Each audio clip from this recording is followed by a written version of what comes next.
et l'autre est une femme qui peut très bien aimer cet enfant. Vous savez, dans l'histoire, il y a beaucoup d'enfants qui ont été élevés par des tantes, qui ont été élevés...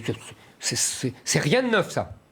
En revanche, qu'on veuille nous faire passer des vessies pour des lanternes et ces femmes pour des pères, oui, là, on se fout de nous. Pourquoi ça vous énerve autant, ce sujet? Mais vous rendez compte? Je vous observe et je vous sens parce vraiment... que ça m'énerve pas, ça me passionne. Je vous sens vraiment... Mais vous comprenez que c'est... Enfin, je sais pas, tous les gens qui ont des enfants me comprendront. Tous les gens qui ont des enfants me comprendront. Et pourquoi... Peut-être pas tous, hein, non plus, certains se diront... Oui, je sais, il y a des parents qui poussent leurs enfants à faire des bloqueurs de puberté et à dire oui, c'est formidable, vous allez changer de sexe. Moi, excusez-moi, j'ai pas un grand respect pour ces parents-là. Je pense que ce sont des grands criminels. Voilà. Donc vous pensez que pour le projet de loi bioéthique, il y a une concomitance? Ah, il y a une concomitance. Vous avez vu ce que c'est que ce projet de loi? Vous avez vu, c'est la PMA sans père. C'est la PMA sans père. Et c'est d'autres bagatelles, comme les embryons enfants animaux, les chimères, comme ça. Et c'est l'IMG à 9 mois. Vous avez vu ça? C'est quand même l'interruption médicale de grossesse à 9 mois.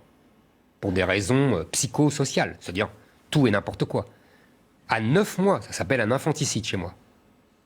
Voilà ce que le gouvernement autorise. Et alors qu'Emmanuel Macron avait dit, à l'époque où il voulait se démarquer de François Hollande, qu'il, lui, n'utiliserait pas ces thèmes pour cliver politiquement. Il avait promis un consensus qu'on n'a jamais eu. Il avait promis de ne pas forcer sur ces thèmes-là. Et c'est exactement ce qu'il fait. Parce que là, il en est à sa 3e présentation devant l'Assemblée et il va faire revenir pendant les vacances. Comme ça, personne ne verra. Et comme ça, il va faire adopter son texte. Il serait quand même plus honnête de sa part d'attendre la présidentielle, on n'est qu'à 1 an, et de mettre ça dans son programme. Au moins, ça sera loyal devant les électeurs et devant le pays. Non, il préfère passer en douce avec Véran. En tout cas, je ne pense pas que le gouvernement soit criminel, hein, pour autant. Hein.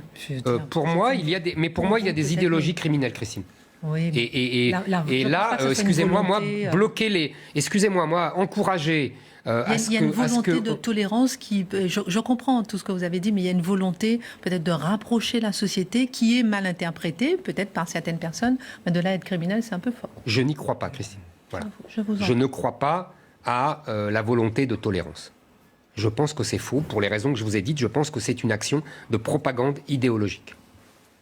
Alors, dans un instant, vous allez nous parler du 29 mai 2005 dans votre 2e édito, parce que là, quand même, c'est une date qui a marqué tout à fait. toute l'histoire, je pense, de la politique récente. Absolument, vous avez raison. Le clivage droite-gauche, est-ce que c'est là qu'il a commencé à sauter? Le peuple contre les élites contre le peuple, en tout cas, voilà, on a